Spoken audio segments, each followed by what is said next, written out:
Welcome to this week's edition of the Casual Shooter Podcast. This week you have me and you have Leo. Good morning.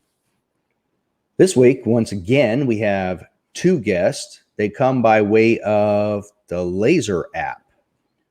We're going to speak with Ben Campomanes. I hope I didn't destroy his name there.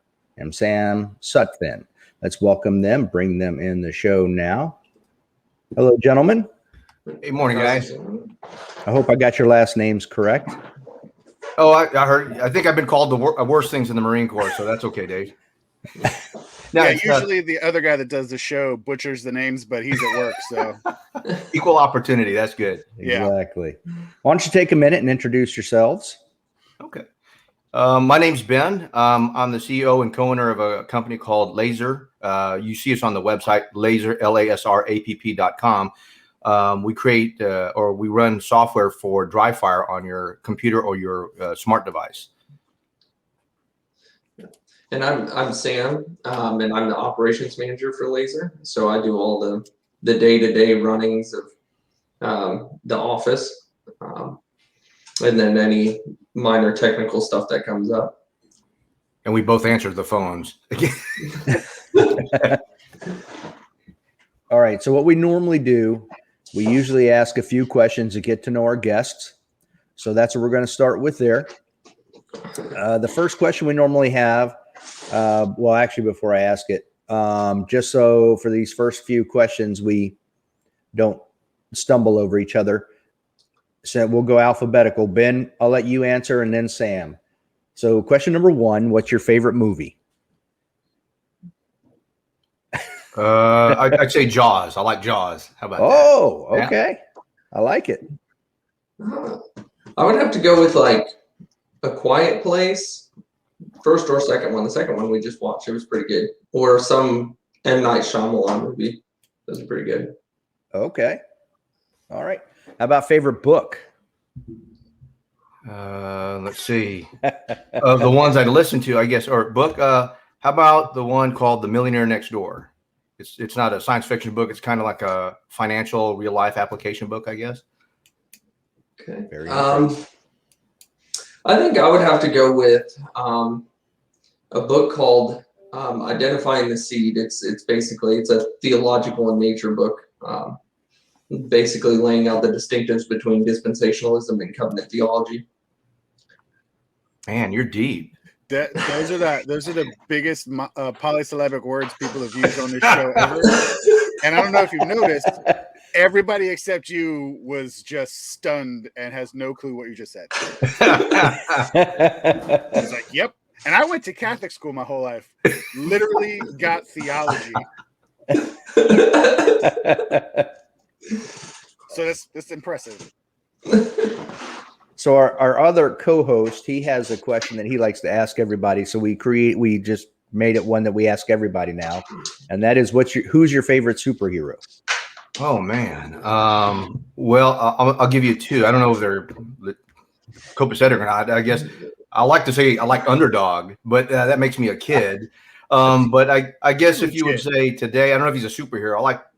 When I was on travel, I used to watch The Punisher. I don't know if he's a superhero, but he's more like a vigilante. Those are probably the two I would say. Okay, we'll go with it. I would probably, off the top of my head, I would probably have to go with probably Daredevil. There you go. All right.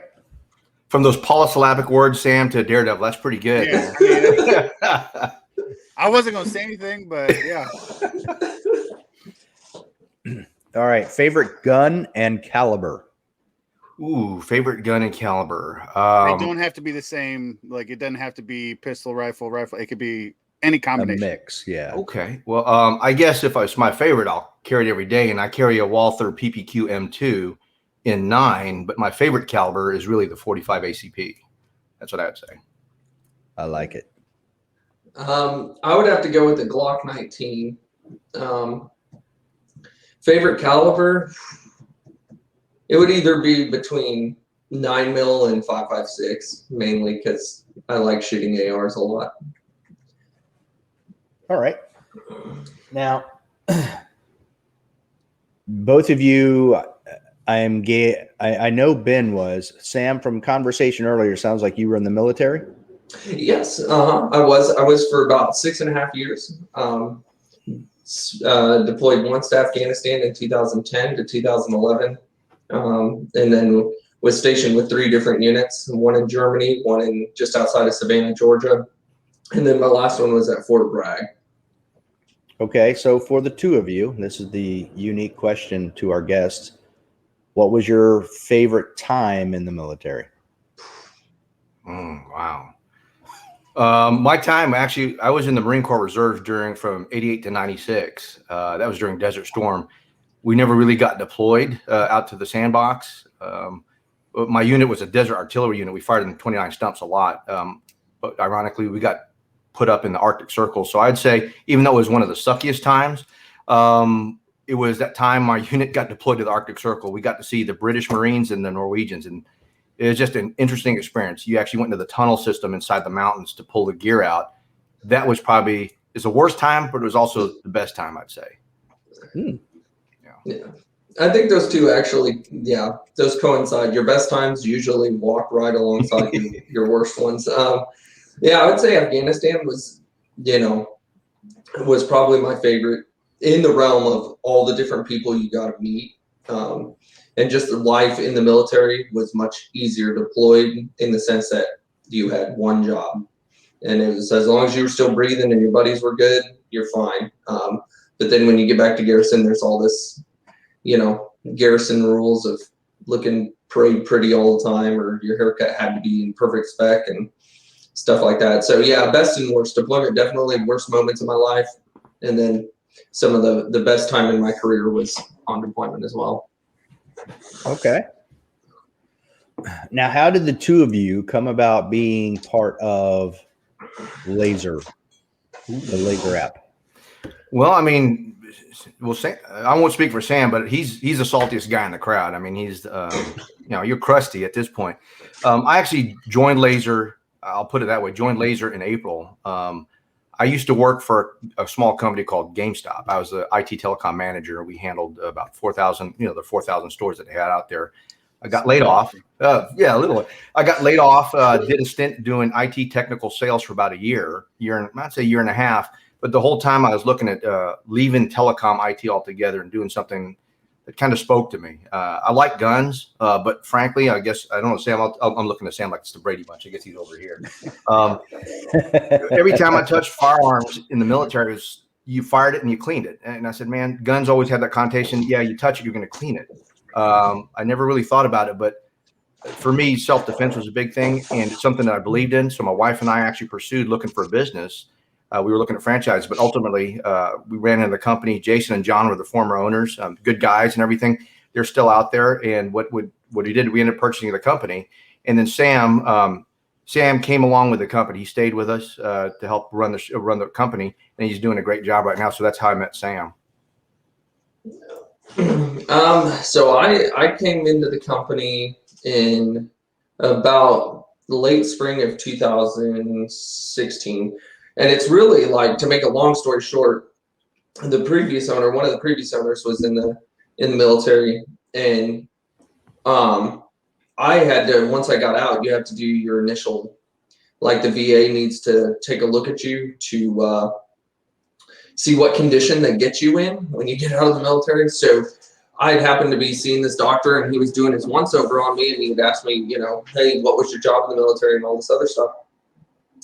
Come to find out, John, one of the previous owners, had been in there not too long before, and the doctor was like, hey, there's a guy that's looking for someone with your skill set, that he owns his own business, a little bit older than you, and I'll have to contact him and see if I can give you his information. So that's kind of how that all started. It ended up a day later, he got the okay from John to share information, and then I hit them up, and they were like, send your resume in, and a week later I was hired on. So kind of a weird transition of, just weird things coming together at one time. But yeah. Wow, very interesting. So the VA got it right. Yep. One time. It's just once. Look at that. Hey, blind squirrel finds a nut. Man. Would you say, Sam, the VA was almost hazardous duty as well? I mean, that's tougher than being deployed. Having to navigate. Yeah, you can walk in there like, where do I go? Like,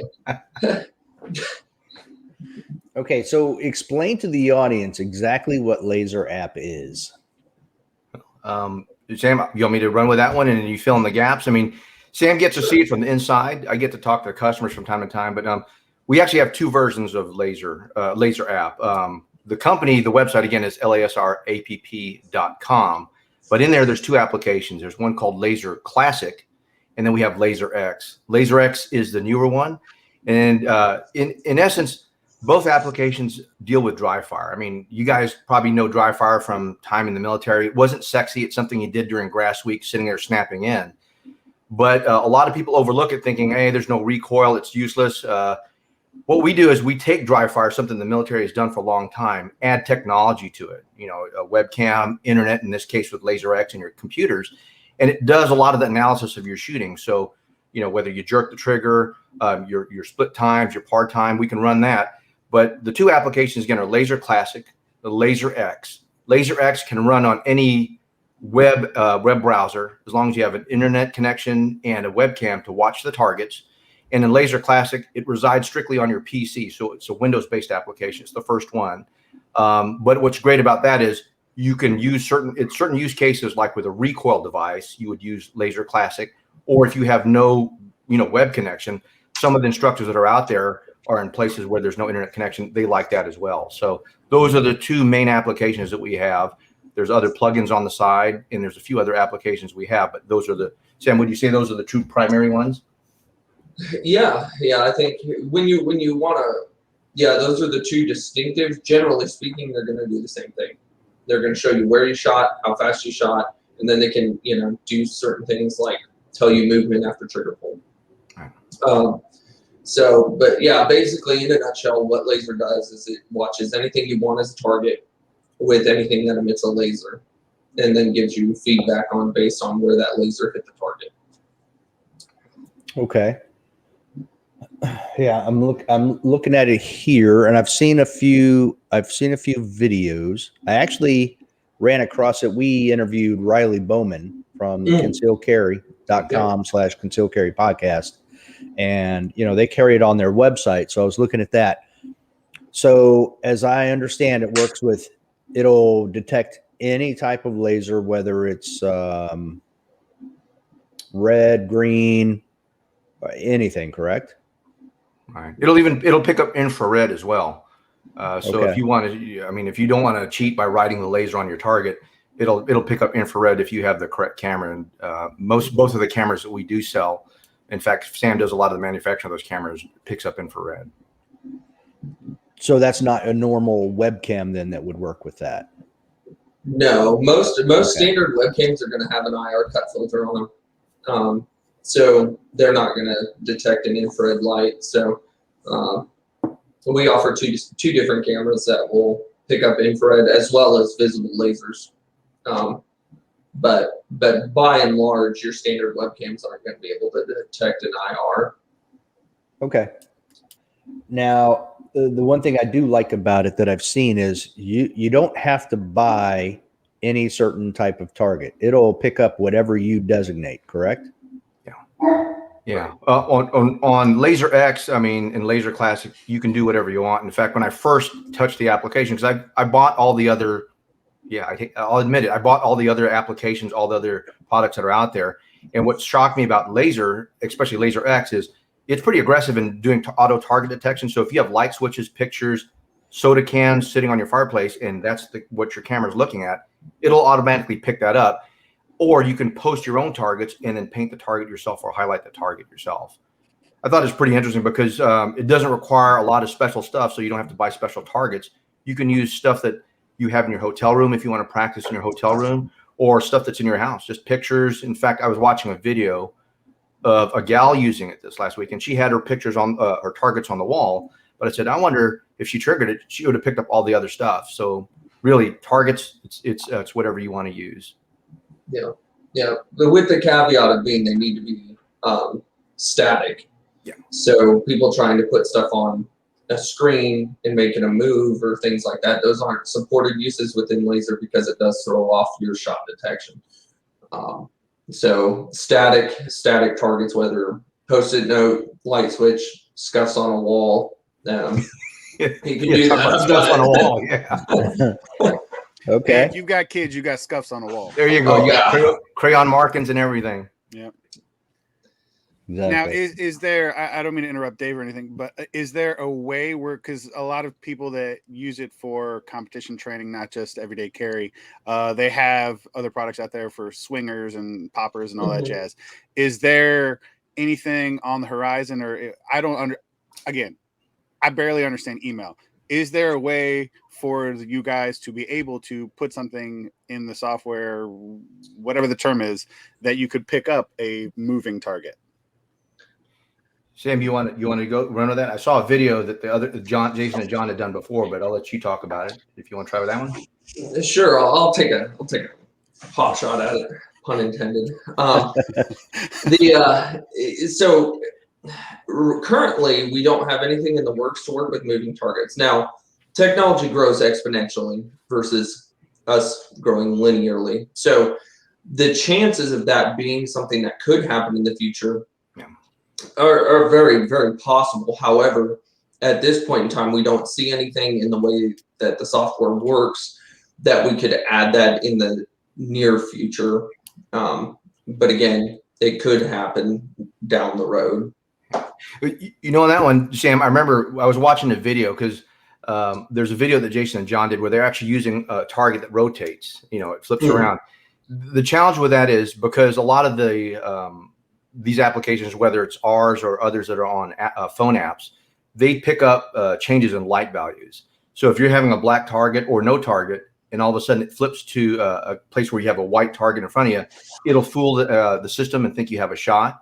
But there are, what's crazy is the users that we have, they have so many different use cases. Some of them are probably doing it and we just don't know about it. But then because all of a sudden we'll see a video posted of what they're doing with it.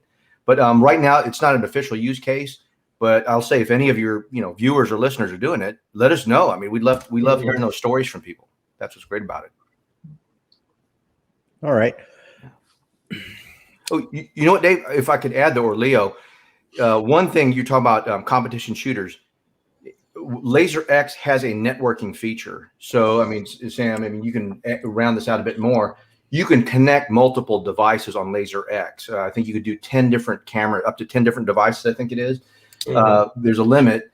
But what it allows you to do is, let's say you set up one room where you start your string of fire and you have certain targets. You can actually move to another room, like we would do in IDPA, move to another area with a different setup of targets and engage those. So while you might not have movement of targets, what's nice about LASR X and the networking feature, it allows you to move through rooms in different, you could do a shoot house or room clearing scenario.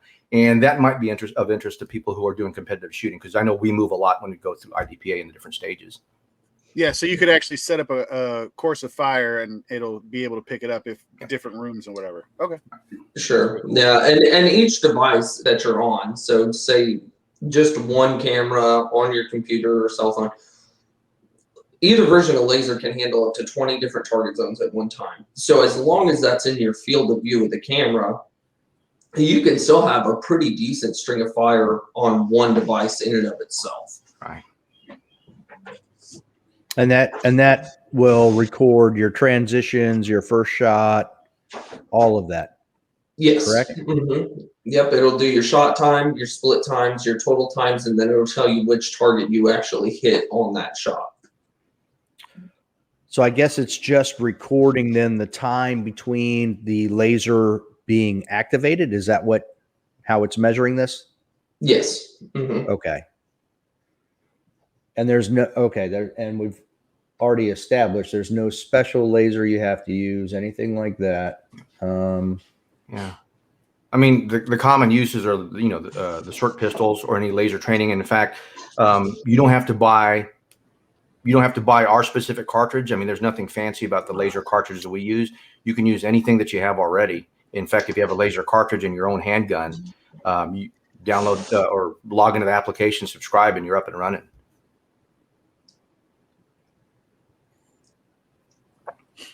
I did notice, and I had been talking to our other host who isn't here today. He has the Cool Fire Trainer.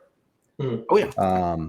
Where we talked about the ability to link different cameras and create almost like a USPSA or an IDPA stage where you can move and shoot different targets and things of that nature. The only drawback there is you would have to find a way. It'd either have to be a CERT pistol or a Cool Fire Trainer. I'm not aware of any other device out there that would give you multiple laser activations without having to manually activate the slide. Is that correct? That you're aware of? Right. There is one out there. A lot of people, the main like, I guess, provider of these would be in their airsoft conversion kits. So it converts an airsoft pistol into a laser trainer. And that is put out by a company called LASR Ammo. So you have their KWA ATPs. They have different models, but laser ammo is the main proponent of that. Now, in our software, we'll see it, either way with the right setup. But okay. And the only reason I bring that up is there's I don't know if there's a CERT pistol out there that, like, I shoot carry optics. mm-hmm. So I don't know if there's a CERT pistol out there that would allow me to shoot with a dot on the gun for dry fire practice. Are you talking about having a red dot sight and red dot sight in place of your iron sights on your correct pistol? Yes. In fact, Jason Williams, when I first met him, he showed me a CERT pistol. I think he likes to shoot M&Ps. He has a red dot sight on it, and I don't remember if he put that on himself, or I think CERT is actually, I might get this wrong, I don't want to get him in trouble, but I think they're actually selling a model now that actually has an optic on top of it. So I've seen them with red dots on there. Yeah. So what CERT, as far as and not to like dismiss Ben's comment, but oh, you can do it all the time, man. Yeah. So what CERT makes is they make just basically a sight window that replaces that rear sight.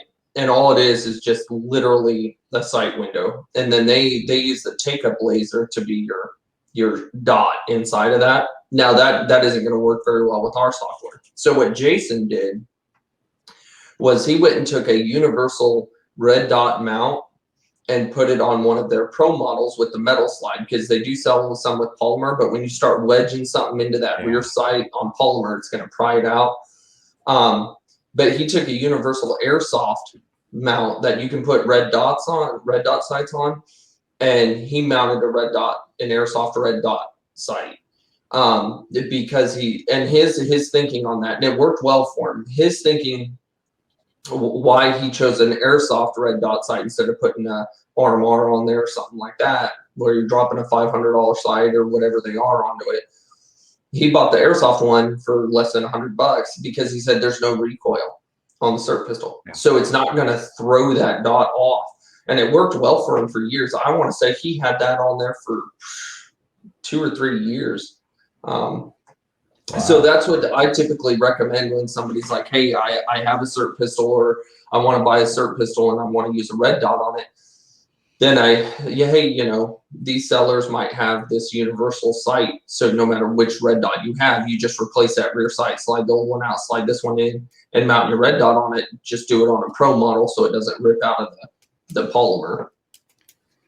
If you want to use it with our software. If you're just a firearms instructor and you want to train somebody on a red dot, use the take-up laser all day long. And Sam, I know you mentioned that you like using the AR platform.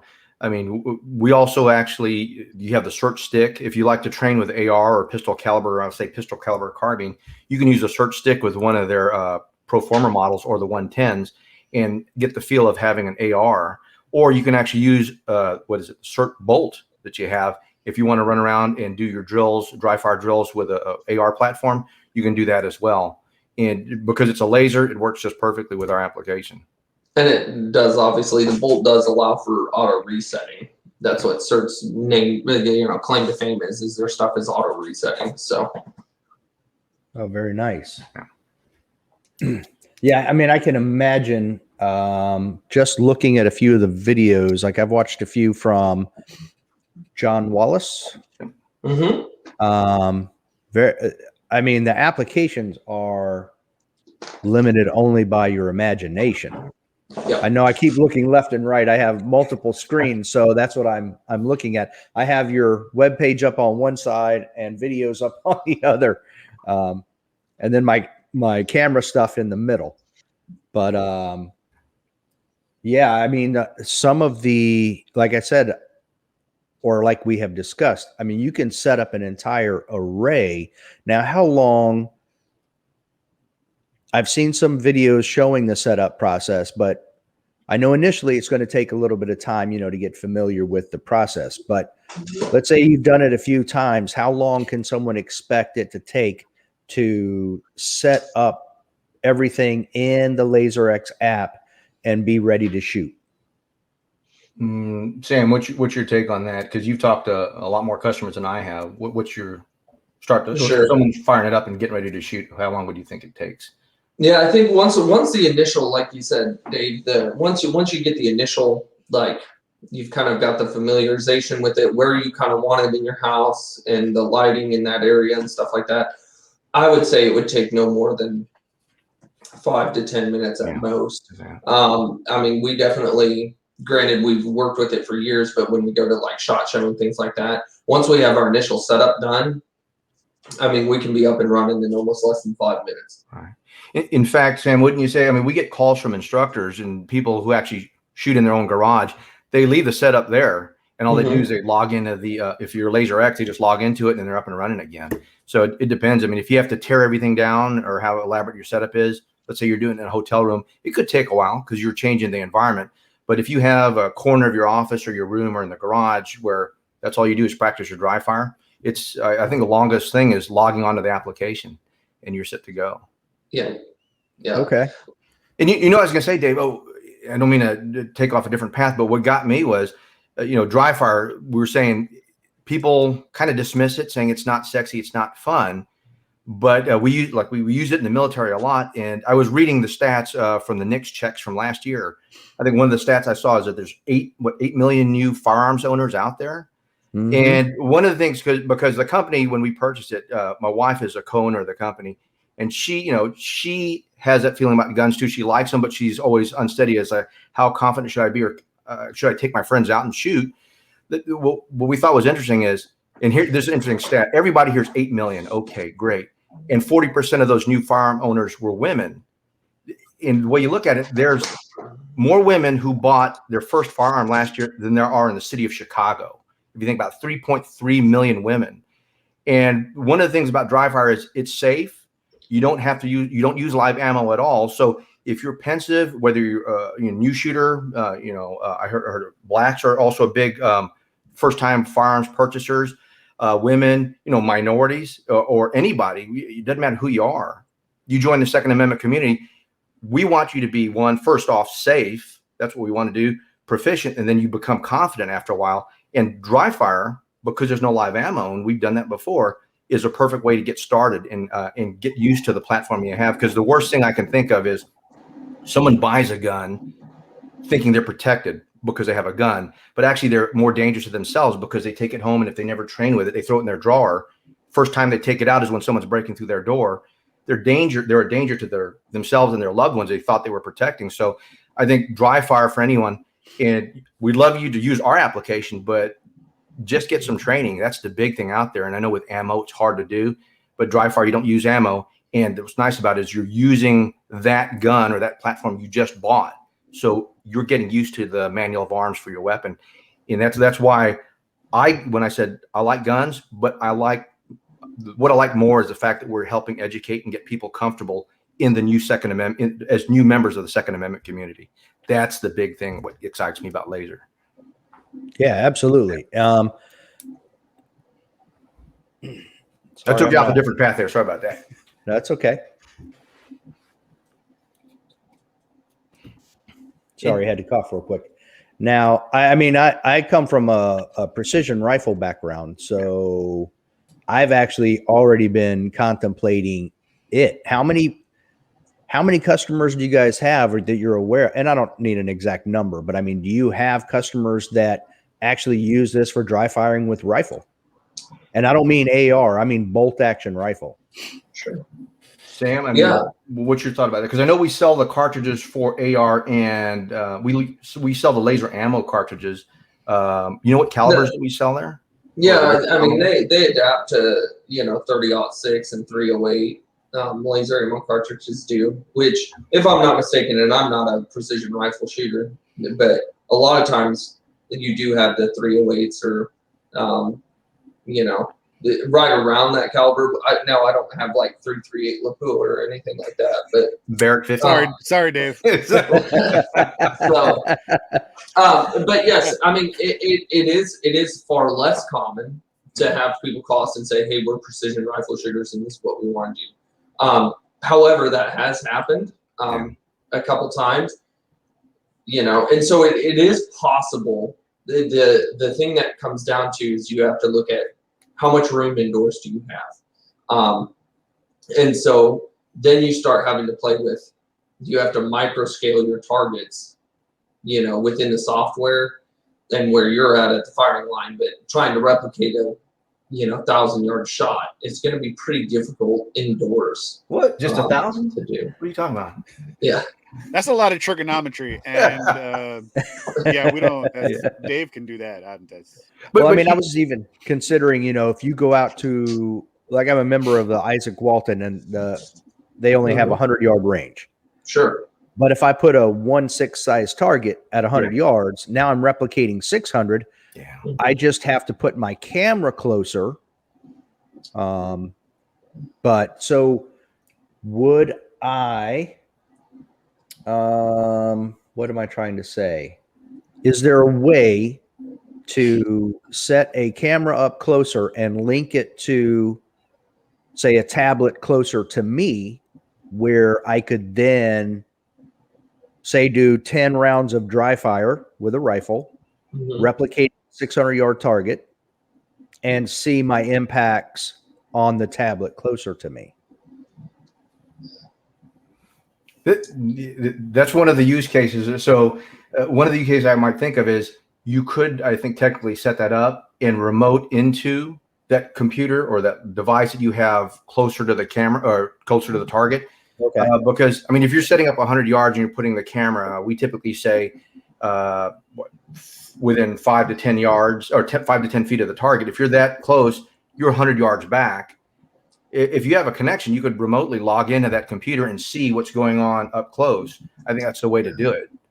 Well, and to kind of add on to Ben's thing, there is, if you're looking at it just in general, the average user and what they're going to want to do with it. So depending, if you have a tablet, the tablets we do recommend, like Ben said, 5 to 7 feet from the target.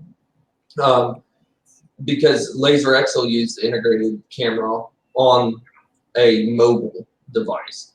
When you're using a laptop with an external camera, that's a little bit different. You do have about anywhere from 4 to 6 foot of play on that USB cord. So you could push the camera further, closer to the target, and have the computer back closer to you. You can also add USB extensions. We just recommend that those extenders have a repeater in them to boost that signal the rest of the way down the cord. That would be how I would do that in just a general use case, because Ben is real technical and knows, I can remote into this, and I'm like, and Blue sleeps faster than Wednesday. Like I don't know how we're gonna, So, but yeah, I mean, you could. So, but there's no real way that we found out in terms of like connecting a camera to a tablet or a phone. There's no reliable way that we found that we would promote in order to make that happen. But you can do that, and even if you have to, when we have a lot of people that, hey, but my iPad's 5 feet from the targets, but I shoot at 15.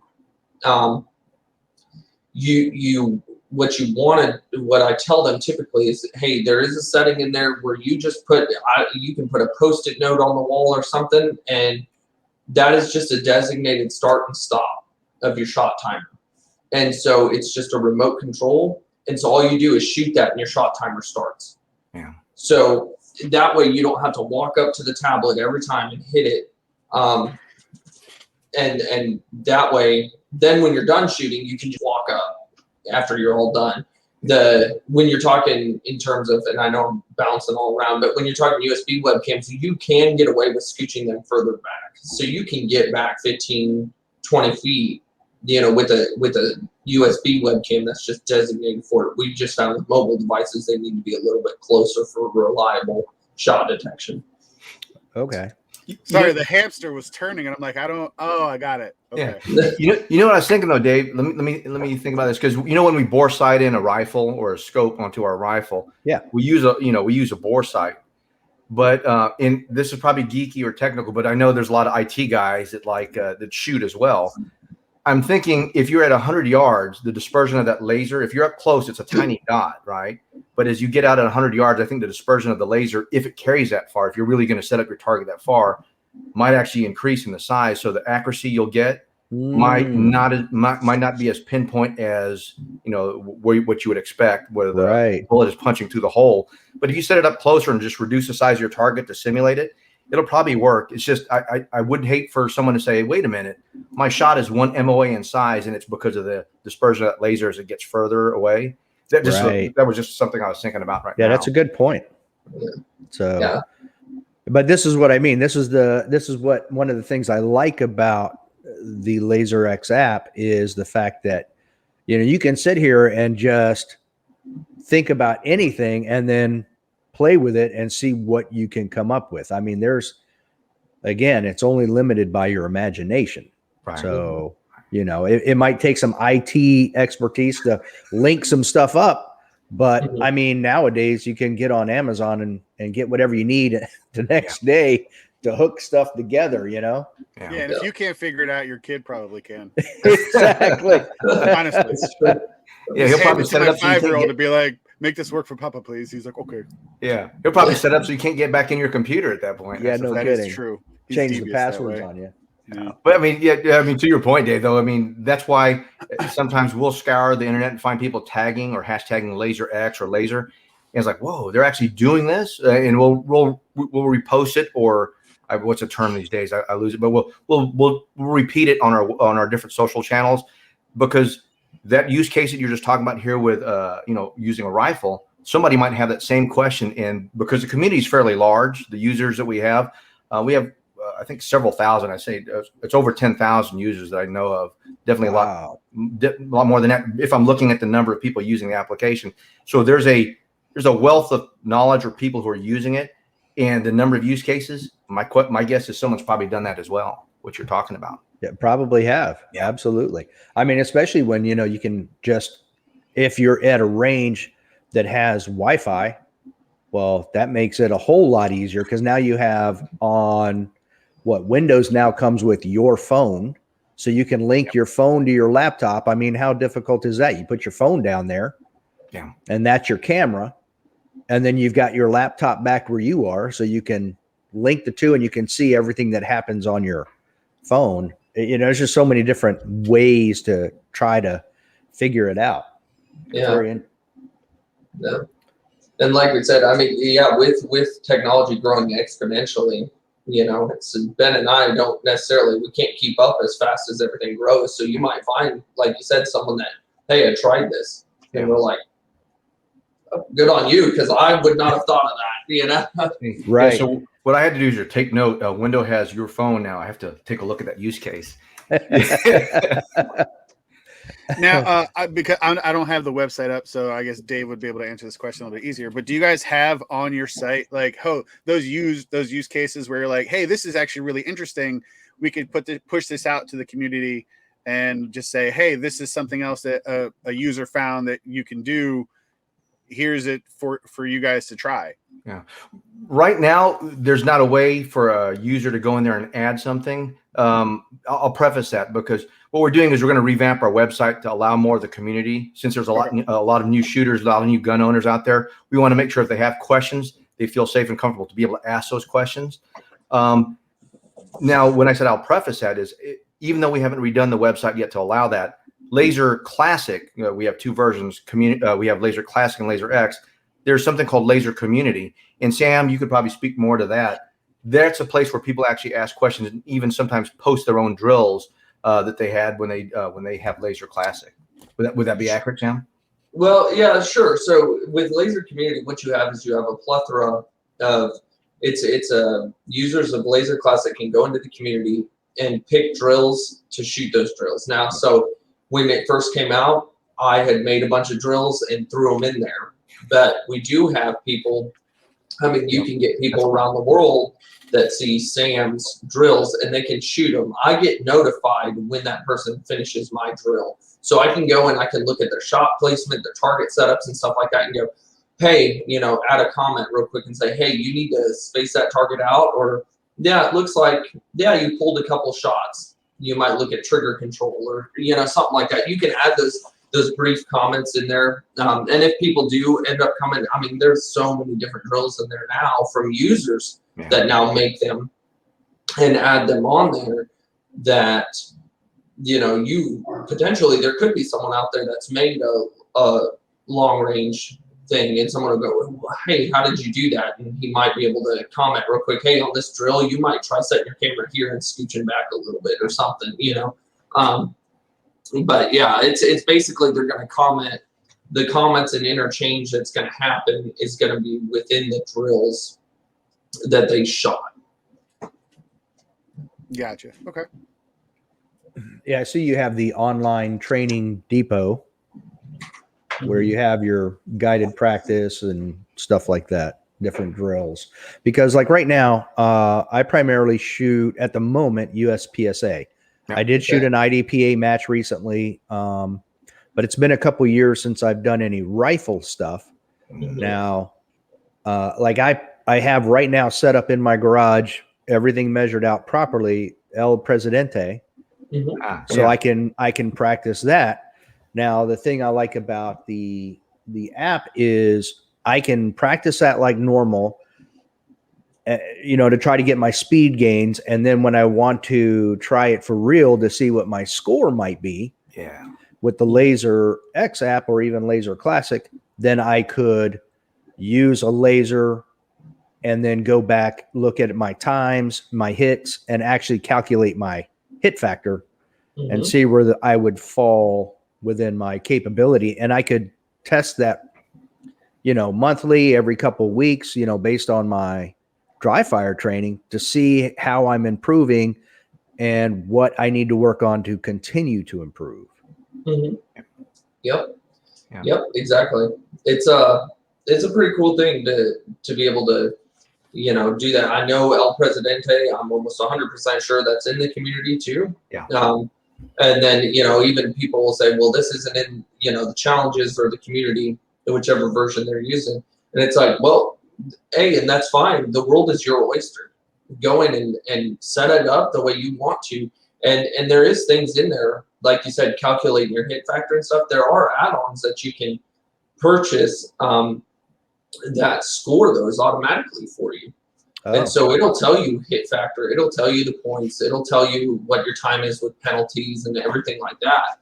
So there are those things. Now, generally, we're of the mindset that we just want people to get what they need, not what they, you know, just buying everything at once. And so those are things you can always add on later. And we say, see if the general software fits what you need. And then go ahead and if you down the road, you really want scoring, go ahead and buy it and just, you know, turn it on. In fact, I think, Sam, in LASR X, so again, LASR Classic, LASR X, in LASR X, there are some, I'll say there's a section where you can actually go into the application itself and do some drills that will either help you work on accuracy or speed and accuracy. So I don't want to say it's a game because, you know, firearms is not necessarily a game, but we did try to, the creators tried to gamify it so that it'll motivate you to try one. Let's get you accurate first. So you get the understanding of trigger control, proper grip. Okay, let's move you now, try some speed. And then later on, try speed and accuracy. So there's a section there where you have the challenges in LASR X where the shooter can actually move themselves up. And what's nice about it is they don't unlock unless you have done a certain level of, shown a certain level of proficiency to move to the next one. So it's a way to, if you don't have any drills in mind that you have, you can do some of these yourself within LASR X. That's actually a really good idea, and that serves purposes for just the basic I want to carry every day and make sure that I'm safe shooter, and in particular going up to the competitive shooters like USPSA, IDPA, any of those things. Like that's a great way to motivate people to actually progress, because once you make something fun, people are going to want to do it more. So that's a great idea. Yeah. Yeah, and that was the developer's initial intent in making challenges. You know, and obviously as they're creating stuff, I'm around in the office and I can just kind of hear their thought process as they're communicating things back and forth to each other. But that was one of the things that they tried. They were like, hey, in a sense, we're gamifying it slightly because we want them to feel a sense of accomplishment. Hey, I just got enough points to unlock a new drill. And so we, you know, and there are people, and it's not wrong, but they'll be like, hey, you know, so a bunch of these drills are locked. And we're like, yes, because if you have a brand new shooter, what you don't want them to do is be like a squirrel on caffeine that is just jumping around, you know, and so it's like, yeah, you might, hey, this drill wants 5 shots, slow and steady. We want your fundamentals there. Yeah. And so if somebody's like, yeah, I'll do that once, and then I'll draw from seated, and then I'll do a from surrender position, turn and shoot. It's like, yeah, you did each of those twice, but how proficient, like, what did you gain from that? Did you really like get your grip in? Did you get sight alignment? Or are you just pointing and shooting and you're not gaining anything? And so they put those things in there, one, to give a sense of accomplishment when you do have the ability to unlock something, but then at the same time, it throttles down new shooters so they don't go running full bore into the paint, like and gain nothing. I think that's brilliant, and I think it's a really good way to introduce, because you know I have 2 young kids. Dave's, I say kids, they're grown men at this point, and we've talked about it on the podcast before about, you know, what's a good age to start bringing kids into understanding shooting. And I said, like, that's a really great way to introduce your child at whatever age you decide is appropriate for them to start getting them into, hey, these are the fundamentals of marksmanship and safety and all that stuff. So like, to me, that's brilliant.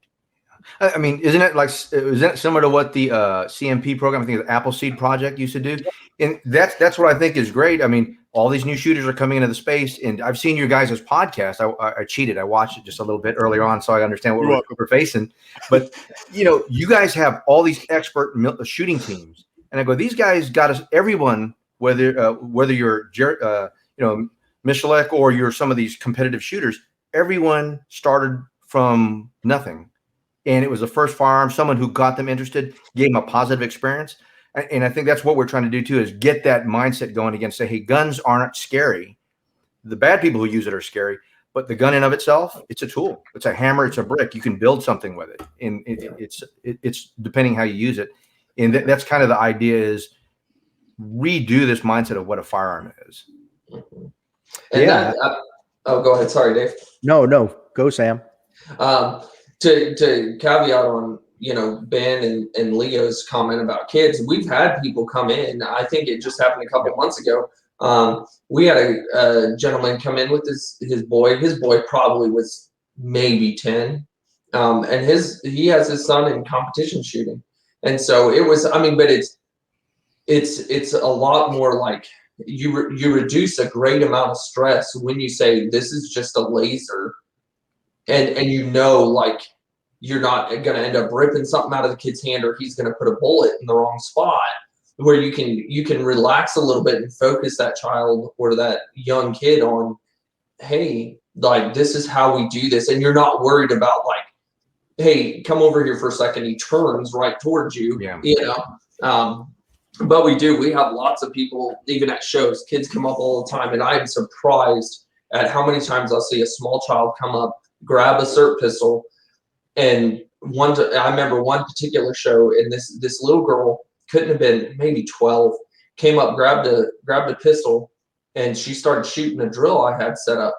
And I was watching her fundamentals, and I was like, you got to be kidding me. And, like, sure enough, she kind of turned to hand the SIRT pistol back to me, and there was a light, you know, dip in where that muzzle went, and her mom was right behind her and was like, hey, what did I tell you about muzzle awareness? So even in that sense, you know, you're watching them, even in a very inert training device, you see the parents coming alongside the kids and saying, no, watch it. This is not what I taught you to do. But it was still not like, you about blew that dude's, you know. So. Yeah. Yeah, I it mean, I definitely makes it started my inherently kid. safe. Sorry, go ahead, Dave. I was gonna say I started my kids at 9 and 7, but the closest range to me was an hour away. So you know, it's a 2-hour drive. Then you have setup time and all of that. It would have been nice had I been able to start them with something a little different. They're, like Leo said, they're both actually over 18 now, so they're Great shooters, doing by their the way. own thing. But Yeah. so yeah, it would be really nice. And like you said, I definitely agree that it's a much safer way to start them. You know, I started with a 22 and a 17 caliber rifle, but having a laser would still be way safer. Right. So, And like I said, it takes that inherent the lethality of a Yeah. firearm out of it. I mean, because everybody latches onto those stories where like that the family took that little girl to that range in Vegas and she ends up accidentally shooting somebody. Right. You know, whereas you can do something as simple as this. You're still teaching them obviously the fundamentals of safety and all that stuff, and you're building in that muscle memory and that unconscious awareness of what they're doing while making it very inherently safe for everybody. Like that's awesome. No, and to your point, Leo, I mean, you can clearly see when you think your kid is ready to handle a live firearm or a heavier caliber firearm just from training them with an inert training device. And I think that's the big plus about it. You can judge as a parent whether you think your kid's ready to move to that next level. In fact, just to share with you, what I thought was interesting, another use case of, you know, dry fire and the LASR app that we have is we get calls, and the big secret is I answer phone calls. I talk to customers. I don't tell them who I am. I don't want them bypassing Sam. But it's interesting. We're getting a lot of calls and interest from the big cities, you know, like Chicago, New York, or we talk to customers in these cities where you think guns are prohibited. But what's nice about it is these Second Amendment, you know, these new members of the family are actually able to practice their pistol craft and not get accosted, because a lot of those places, you're in the big city, there's no gun range just down the road that you can drive to, or you might not be able to take your firearm through the city to do that. This gives them the ability to do it inside. And that's what we like, is these guys are saying, hey, how can I do this? What's a good use case? And they're actually training. They can't say what they're doing, but they're actually training them and themselves and their friends within their own apartment or within their own house to do that. And they can get the same amount of training. It never replaces live fire, but they get a good amount of training that they would had they gone to the range. That's awesome. yeah. And backing up for just a second, Sure. talking about the different drills and such, is there any talk of because I'm on your website now and I'm on the support and fact section, so I see where you have the laser community and stuff like that. Is there discussion of maybe having another folder where you almost turn it into a competition where people can compete against each other with some of the drills you've already created? You're talking almost like a virtual or online IDPA where they can post their times and here's the scenario. I mean, Sam, you want to talk about any of that?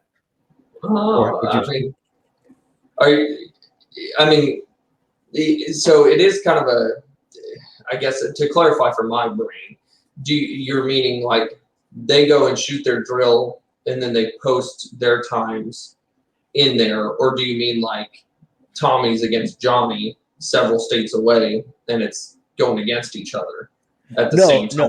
No. I mean, like in like a forum setting. Oh yeah. Where, you know, you can have the different drills already set up and people can post their videos.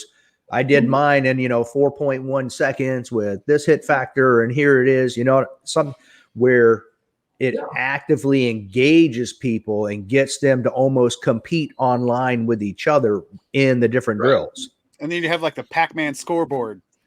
There you go. Like LFT, because you could only put 3 letters.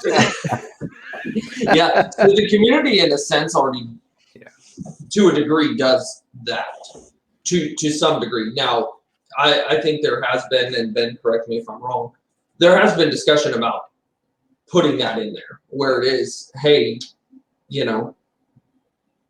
post your stuff, show us how good you're doing, or show the community how good you're doing, let them look at it, and because competition always breeds more competition. So right.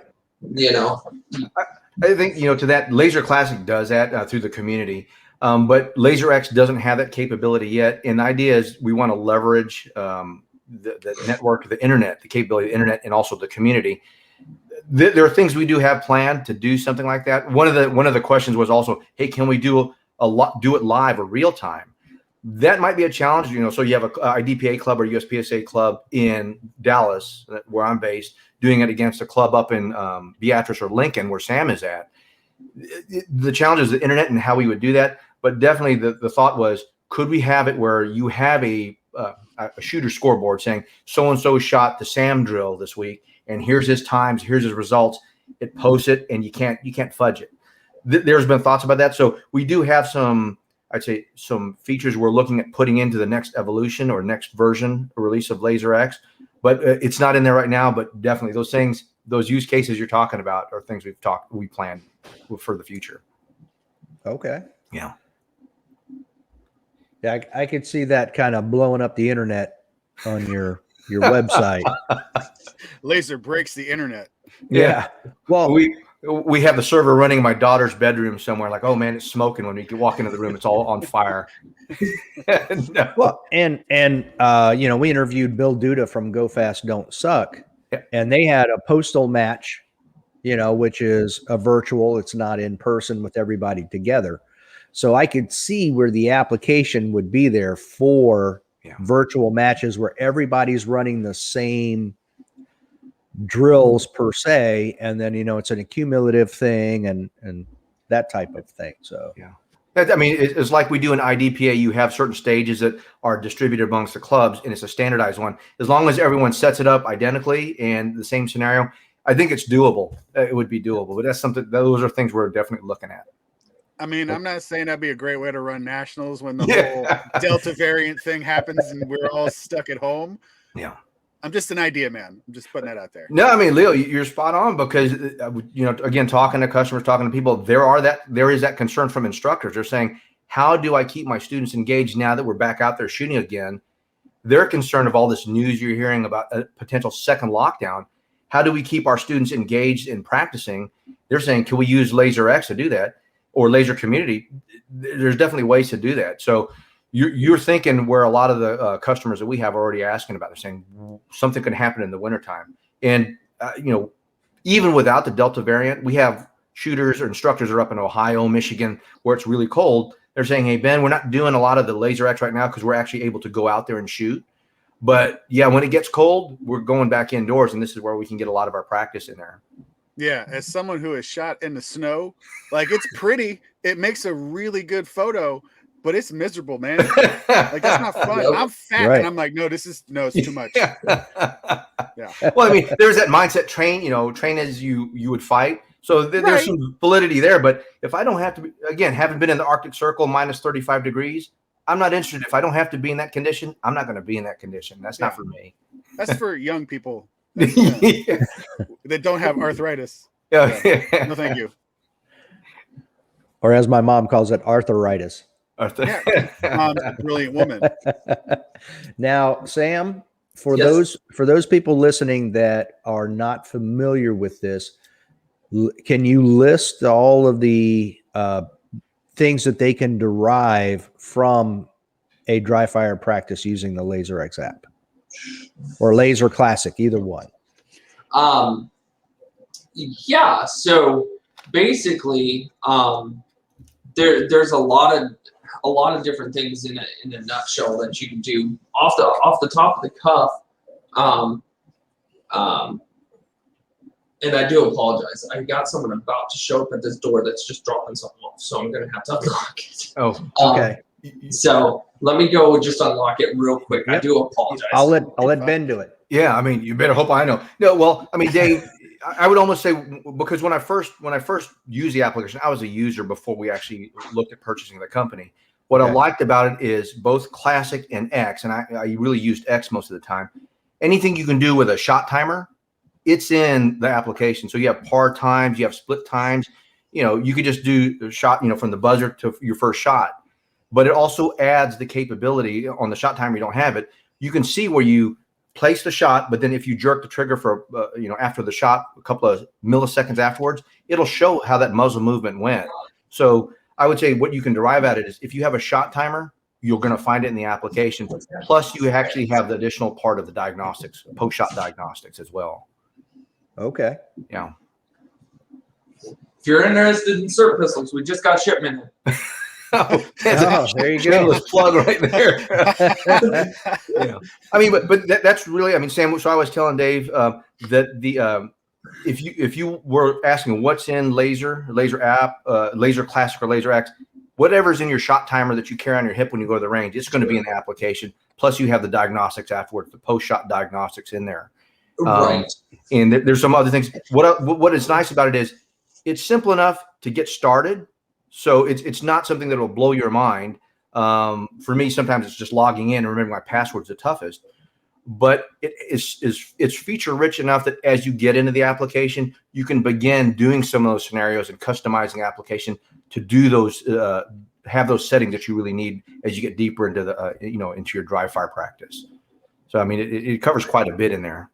It does. Yeah, and like Ben said, with the shot timer, you're going to get the basic information of how fast you're shooting, what target, where that shot was placed, movement after trigger pull, things that are just at face value that you can take. Now, one thing our software isn't going to do is say someone shoots and you see, a diagnostic line move off. It's not going to tell them, hey, you got too much finger on the trigger. It won't get that specific because it's going to rely on the shooter's experience to know what they did. And then, so as the shooter, like Ben said, as the shooter grows, they can delineate from the face value information what happened and how to remedy it. Yeah. So, but it does. It's kind of like, as you grow, the software in a sense grows with you, and you can take that information. And use it. It's not designed to ever replace the instructor or live fire, but what it can do is you can go to the instructor, they'll give you drills with stuff that you practice on the live range and come back to the application, do that string of fire. When you go see your instructor again, you can explain to them, this is what I was seeing on LASR X. What is causing that? So if you're breaking the shot in the wrong direction or you're pulling the trigger, those are things you can go back to your coach or your instructor to ask, how do I improve on this? Or here's what I feel I need to work on. Okay, and that was going to be my follow-up question because we were just talking about how do instructors keep their students engaged. My question was going to be, is there enough information there that the instructor can make a diagnostic, whatever you want to call it, there and be able to correct that student? Mm-hmm. Yeah, okay. Absolutely. Yeah. So especially when you're talking, you can do that. Obviously, any instructor might do that with a shot timer. He might look at it and say, hey, we've got your draw from concealment. You're pulling it out at, 1.6. So let's talk about your movement and limited your amount of movement, different things like that, where they can pull that stuff from times alone. Hey, your transition shot was pretty slow. So what I want you to do is focus on getting that shot. Once you pull the trigger on the first shot, that bullet's already gone. So start moving, things like that, where they can, the instructor will have more than enough information to extrapolate data and instruct their students based on that. And I've had instructors kind of ask me those questions like, well, what can I do with that? And I said, well, you as the instructor are going to be the one, you're physically there. You can see if when they shoot and there's, it's showing they moved down into the left after a trigger pull. I said, you're the one though, you're there. So you can see, were they off on the trigger pull? Were they holding their breath too long or something? You're ultimately going to have to make that call, but that is a tool that you can see. Oh yeah, he jerked the trigger, but you saw where that finger was on the trigger. But that line is going to tell you, yep, there was movement, and you can extrapolate from that because you're watching the shooter, what caused that to happen. Yeah. And you know what, Sam, to that, because LASR Classic is the more mature product. So there has features in there that we're eventually going to roll in or put into LASR X. LASR Classic has a plugin called Shoot or Watch. So if you wanted to take, see you're watching your targets where the shots are placing, but let's say you wanted to have another camera focus on your grip or your stance or how you're drawing from the holster. Shoot or Watch gives you the ability, that second set of eyes. Even though your instructor's not there, you might be able to share the video with them or share the images with them to say, here's what I'm doing. Is there something you need me to correct? So that's something you can do post drill and share with your instructors. It's only in LASR Classic right now as a plugin, but a lot of these features, as we grow and mature LASR X, those things will be added in there as well. Okay. Oh, wow. That's a pretty interesting combination. Because I know there are a lot of people that actually, for USPSA, they will record themselves and what they're doing so they can see where they're losing time or just not doing stuff they should be doing. Right. Now, Ben and I, when we were in the Marine Corps way back in the day, Archibald Henderson days. Exactly. Pistol competition across all the services was NRA bullseye. So my question for you guys is, obviously group shooting is something this thing can do, and which would be great feedback. Now, can you turn off the timer and just do group shooting where it will record your shots without a timer? Mm-hmm. Yep. Okay. You can definitely turn that off. So it's just on basic shooting.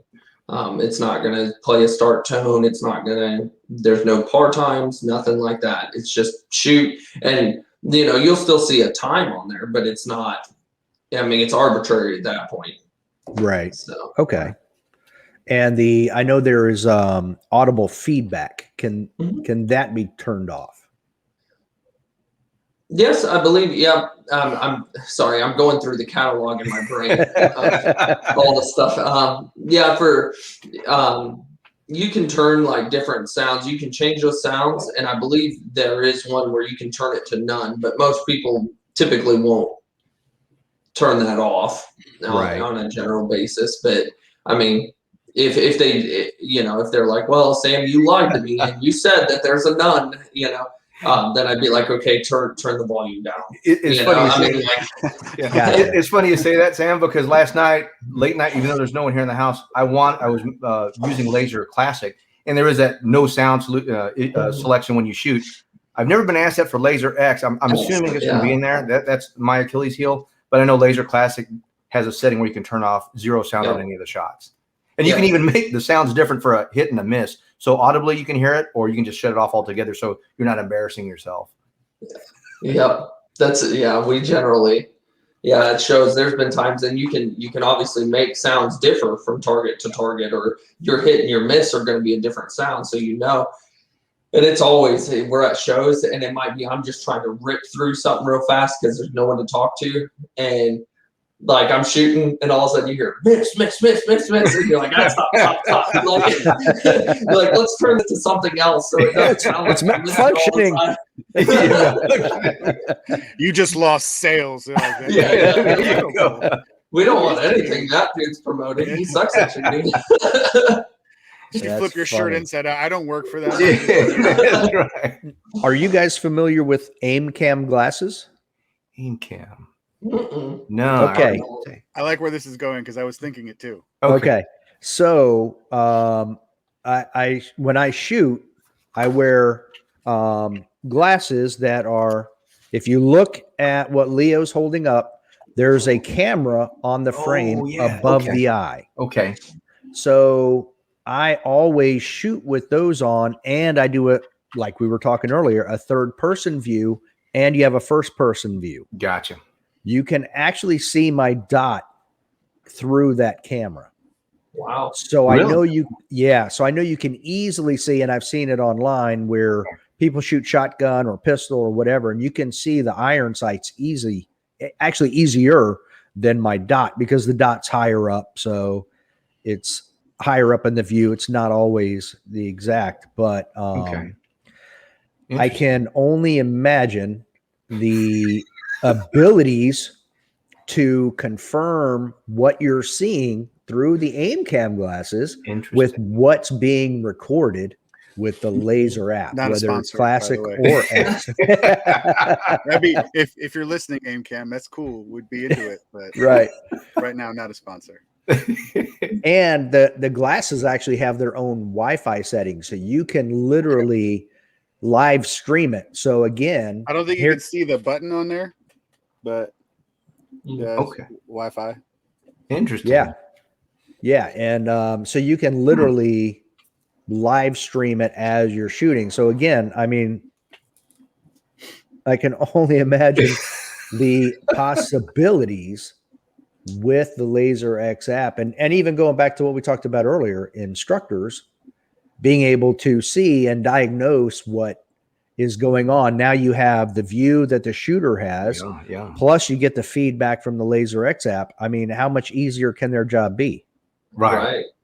Well, we still want students to show up. We still want students to show up on the range. Right. Yeah. No, but that's a good point, Dave. I didn't realize. I appreciate that information. In fact, I wrote it down here because Sam, get ready for a bunch of user calls here for support. Sorry, Sam. But I'm thinking this is all. That's why you have a lot of IT guys geeking out on technology. But that replaces the GoPro that used to strap to your helmet or to your chest, and you can only review it afterwards. This is live. So I think that's pretty great. No, I appreciate that information. And where it also beats the GoPro is the GoPro doesn't show you your sight alignment. Yes. It only shows what you're seeing when you're looking downrange at whatever you're looking at. Whereas the aim cam literally allow you to see your sights on the target. So are you saying you co-witness the camera with your sights? Yep. Okay. Well, I mean, I'll tell you what, Dave. I mean, I don't know if you're going to the NRA convention, but I'm going to go look for those guys when we get there. We're exhibiting at the NRA convention. They're there. I'll check them out and talk to them. That's awesome. Yeah. Had I learned about the date sooner, I would have tried to get there, but I found out too late. And with being a firefighter paramedic, it's hard to get time off that quickly in the summertime. So gotcha. Otherwise, I'd stop in and see you guys too. Hey, when is it? It's like September 4th, 5th, I want to say. September 3rd to the 5th. There you go. It's just, I mean, the 6th, what's crazy is 6th is a holiday. It's down in Houston. So September 6th is a holiday. So I'm sure people are going to hang around Houston for a bit longer. But, it looks like it's going to be pretty exciting because the month after that, and I'm not trying to plug anything, but the month after that is also USCCA, and it's here in Texas also. And that's in October. So it's pretty cool that we have these meetings going on that we haven't had in a long time. Oh, don't feel bad. I have a lot of leave I have to burn. So. There you go. You may not see Dave, but So don't be disappointed. Is that what you're saying, Leo? Don't be disappointed. I mean, Dave. listen, it's sorry. I can't fix this. Yes, well, you can just come down and hang out with us all day. There you go. Listen, I will make partnerships that you never thought of. See? There we go. He may not even want, but you'll get it. When you talk about that. It's fine. That's another podcast altogether. It's fine. That'll be a review podcast of how poorly that meeting went. Oh man! But you got. I mean, this is awesome. I mean, now do some of the other competitive shooters? Is that how you found out about the aim cam glasses, or is that something you stumbled across? I stumbled across it. I don't remember how now because I've had them for a year and a half or so. Wow. Okay. So I've been using them quite a bit. They get a lot of work in. Okay. Yeah, I think it was because we were still working together at the time, and it was a process of like GoPro and then Huggy's weird side mounted thing that was just like Des Bush. I know. Yeah, now I remember what it was. It was a whole thing. Yeah. We were both out at the academy because we were both teaching we have an accredited paramedic program where I work. So we were teaching paramedic students. Leo's still out there at the academy. I'm back in the field running calls. But we had glasses. Before I got there, someone had bought these glasses off of Amazon that just had a camera right smack between the eyes. And we would have students wear them and record the scenarios we were running them through. Hysterical, by the way. Yeah, it would be hilarious. And then we could review parts of it with the students as a whole. So that got me thinking, I actually used one time in a match. I was like, this is pretty cool, but the angle's not quite right.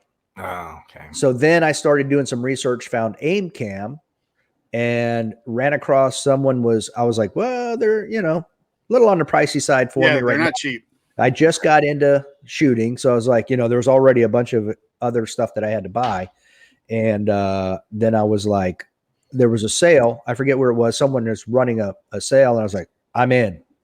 So I jumped in on it. And it's probably one of the best purchases I've made for shooting.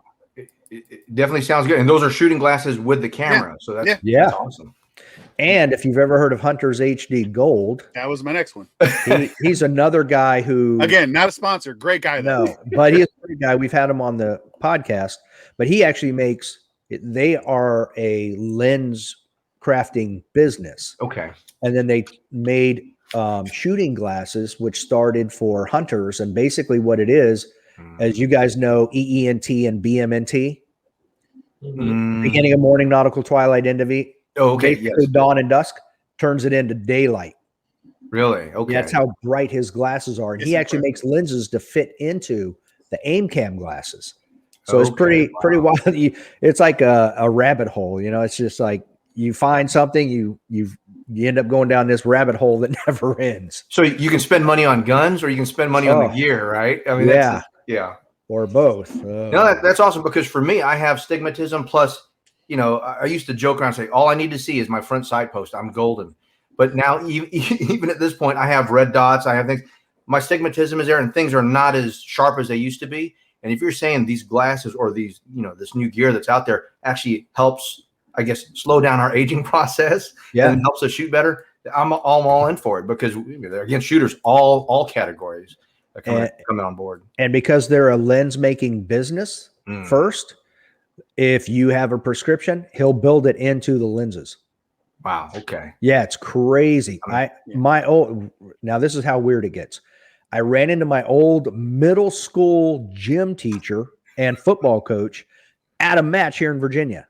I'm like, whoa, he heard my name. He's like, do you remember me? I'm like, and he's like, I'm so-and-so. I'm like, holy cow. But anyway, he ended up buying a pair of those glasses, not the aim cam, the Hunter's HD Gold.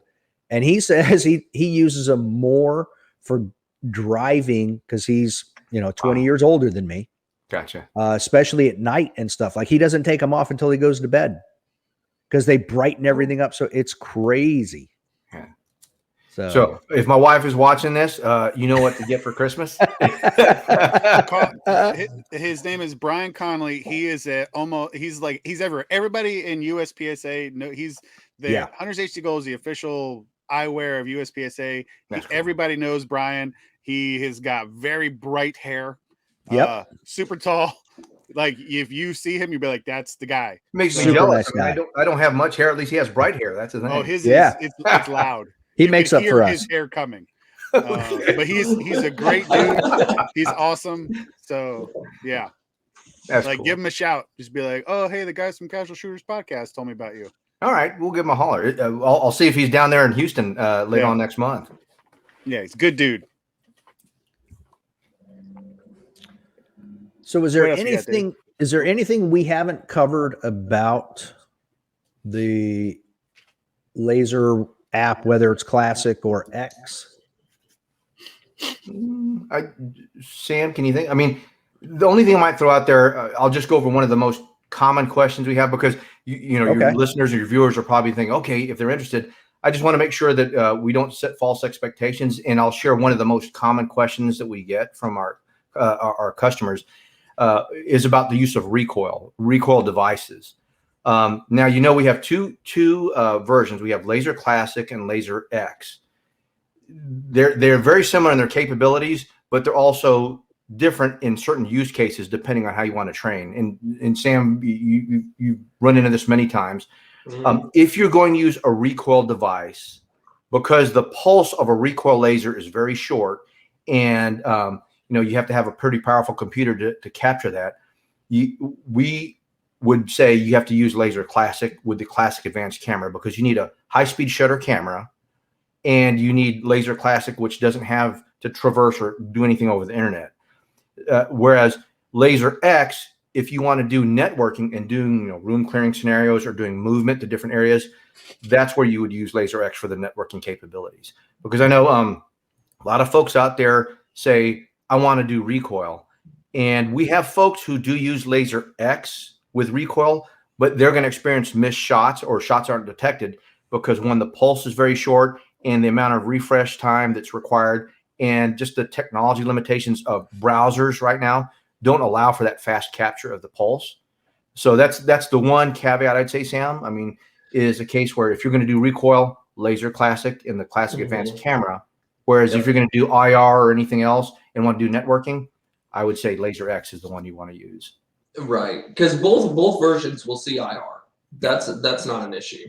The issue, like Ben said, is those pulses from recoil simulated devices are so quick, and so to kind of go into nerd land here, the software is accurate to the pixel. Yeah. So when you have a really fast shot pulse from a recoil simulated device, it almost comes out as a line rather than a dot. And so you have to be able to have, like Ben said, that camera running at a ridiculously high frame rate to catch the first point of impact. So as to say, yes, it is accurate to the pixel at this point. This is where the shot landed, versus having a big old smear or something like that. And because that camera has to run so fast, yeah, you want a more powerful computer to be able to handle that load. And so, and even there's even recoil simulated devices, Coolfire being one of them. I think Dave, you mentioned that earlier. Some of their pulses on theirs are even too fast. When you talk, like generally I tell people, you want that pulse when you're going to go buy this, make sure it's within 6 to 8 milliseconds. Because if you're there, you have one that I want to say is like 3 and it's ridiculously fast. And I'm like, I don't want to give you false hope that the software is going to catch something that quick. That would take a really, really fast camera to do it. Another thing to add, with the recoil stuff, when you're using it on our software in Laser Classic, you need our camera, and we're generally not people that are like, you absolutely have to have our stuff. But when we're talking about something so complex and it needs to be right, and we need to make sure that it's reliable and works, and we know how to help people, you have to have the all orange camera on our website, because it unlocks certain settings within Classic when you have it to be able to run at a high frame rate. So if somebody out there is like, well, I got this camera that can go 300, frames per second. Well, that's great, but the software is not going to throttle up to that, because that setting is locked down specifically for our camera, because we know how to troubleshoot that should someone call and say, hey, this is what I'm experiencing. Yeah. It's something that Jason and John had built and tested several times. Sam was probably involved in testing as well, to make sure they choose the right camera, right hardware, so that it doesn't have a bad customer experience. That was the big thing they did, and that was awesome that they really wanted to perfect that recoil capability. Okay. If you don't mind me asking, what is the frame rate on your camera? So the frame rate on the advanced camera, I think it can go up to 200 frames a second. Generally, on a powerful machine running about an i7 or a very, very newer i5, you're looking at, it's going to consistently run the frames at about 188 frames a second. And that is perfectly fine and fully capable of picking that up. But generally, you want it up right at that 200. If they're dipping into 140s, 130s, you're not going to have a great experience. Oh, wow. It's got to be that fast, huh? Yeah. Wow. Yeah. I mean, for everything else, the standard webcam that we're using, even for this podcast, I mean, it works fine. It's when you get to that recoil, and like Sam said, the 6 to 8 millisecond pulse on those lasers are fast. I think the regular ones, like even I think some of the laser cartridges you use are, I think, like 50 milliseconds. So you can see the big difference between the two. A regular webcam can handle the laser cartridge. It's a 50 millisecond burst, whereas you're really stepping it up when you go to the recoil devices. Oh, wow. Okay. So I guess the CERT pistols fall within that normal webcam range. Yeah, the CERT pistols are as fast as you can release a trigger. So if you ride it too long, you'll have problems. It'll be like your take-up laser. And in fact, if you're using a CERT pistol with our product and you order from us, we'll turn off the take-up laser. Otherwise, you're painting the target, and the laser X is detecting it, and then finally you break the shot with the shot laser. So we usually turn that off, and that's what we recommend to our customers when they use the LASR app. Because that does go back to Dave's comment about whatever color you want. Yeah. And we've had people call and say, "Can I use a green laser?" I'm like, "You could use a purple one if they had it." Yeah. You know, like our software doesn't care about colors. Like, but that is because we'll make it in red and green lasers. You can have a take up in there, you know, but I'm like, it's looking and it sees a laser, and that's what it sees. And so yeah, they go and they hit it with the take up laser. It counts it as a shot. They pull the trigger again. So every time they squeeze the trigger, they're getting 2 shots. And so we turn that off for them so that it eliminates frustration for them, you know. Wouldn't it be nice if life was like that? 2 shots for the price of 1. Yeah, man. Especially at these prices, right? Oh, that'd be amazing. Exactly. I don't even want to tell you how much money I just spent on 1,000 rounds of 9mm. My question would be, where did you get those 1,000 rounds for the 9mm? Internet. Yeah. I love the interwebs. I think it was Bulk Ammo or Ammo Depot or one of the two. I can't remember. Yeah, that's not a sponsor. They definitely sent me an email. I was like on the waiting list. Yeah, 2 for the price of 1. I'll take a 338 Lapua, 2 for 1, right? There you go. Heck yeah. It's cheap. Yeah. No bigs. Absolutely. Well, that's all I had. Leo, you have anything more? No, that was it. Awesome. All right, gentlemen, any final comments or? Yeah, I mean, well, Dave, Leo, and I guess there's usually 3 of you. Appreciate the time. I mean, I appreciate your persistence and patience trying to get a hold of us. We're getting ready for the NRA convention, and so a lot of the things we're trying to get to the phone calls and answer emails. So I appreciate you having us on. I mean, it's awesome that you have an audience of expert shooters because they can speak to what they did, to get to that level. And so this is a perfect fit. We're trying to get people into the community first, get comfortable so they can be like those other shooters that are on your podcast. Heck yeah. Yeah, absolutely. Yeah. So just one final thought, so where can people, what's the website? What are your social media places where people can get in touch with you, all that stuff. So we, if anybody has any questions that we definitely can't answer. Sure. Where can they reach out? Sure. The website, Sam, you want to give them the website? I'm going to pull up the actual social media channels. Sure. Yeah. The website is laserapp.com, LASRAPP.com. Not, if you type it in and you're finding that it's not going to the right spot, take out the E. That's a good chunk of time. People put laser in there like it's supposed to be spelled. There you go. So, yep, that's where you can find us. You can also call us. And our phone number is listed on the website, but then it's also, it's 402-965-1778. Though we usually try to get back to people within 1 business day. Usually it's same day, but so if you need to call us, the phone number is right at the bottom of the page. Or you can send us an email through there as well. Yeah. We're actually on Facebook. So prior to this, I've been kicked off social media so many different times. I have to remember what it is, but I hope that's a bragging right at this point. Yeah, it is. Well, it depends on what for, but we'll go with probably for good reason. Yeah, I think certain my advocacy for some of the farms and stuff like that makes it difficult. But I'm okay with we're on Facebook, I believe. Let me pull it up here. We're on Facebook. We're on Instagram. Let's see here. We're on Twitter. We're also on LinkedIn as a company. We're on LinkedIn. And for videos, I know you guys are on YouTube. We're also trying to use Rumble as well for some of the video streaming as well. And on Facebook, I have to pull that up here because I'm sometimes there typing, but I don't always remember who I am on Facebook. But you can find us under I think it's LASR App or LASR Team. This is bad, so I should know this stuff. But we're on those media channels: Facebook, Instagram, Twitter, LinkedIn, and also on Rumble as well. I mean, you can find us on YouTube, but I like supporting people who support the Second Amendment community, and so that's why I'm trying to lean that direction as well. Sure. Absolutely. And there is on YouTube, there is that if you search, it's under John Wallace, who was one of the creators, He has a bunch of videos. He did years and years of videos. So somebody's like, hey, I just want to see this thing in action. If you type like John Wallace, LASR, you know, you'll probably find him. He's a younger gentleman, got a goatee, you know, so you'll kind of know, and he'll be wearing a blue polo almost every time. Yep. And so he has a bunch of different videos on there. To give people a time reference, if you're looking at any video in there past roughly about the timestamp on there, November of 2018, November 2018 is when LASR X first came out.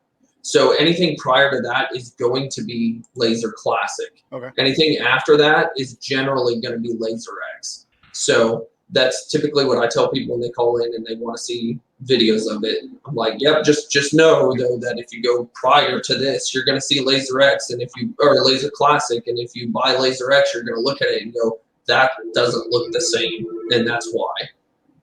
Gotcha. Okay. Yeah. So yeah, Sam, thanks for stalling for me. I mean, I should know this stuff, but if I look at what it is on Facebook, we're at LASR App, and also on Instagram, we are LASR App as well. So those are the two main channels we're usually there, and we'll respond to the customers there. I mean, we love some of the comments they have. They're pretty witty and sharp, but we're getting a lot of the customers as well who ask questions there, and we're trying to answer them when they post questions on there also. Okay. Sweet. Okay. Yeah, great. Well, guys, thanks for coming on the podcast. We appreciate all of your time, all of the information. I'm sure the listeners do too. So we hope to see you at some point in the future, whether it's on the range or at a conference or whatever. Yeah. Thanks so much for having us on. It was awesome just getting to sit and chat with you guys. Yeah, absolutely. Thanks for helping us, letting us geek out with you as well. Yeah, absolutely. That's what we do. We like that. Yeah. There you go. Okay, gents. Well, have a great week. Appreciate you sharing your time with us. Take care. You too. Thanks a lot. Bye-bye.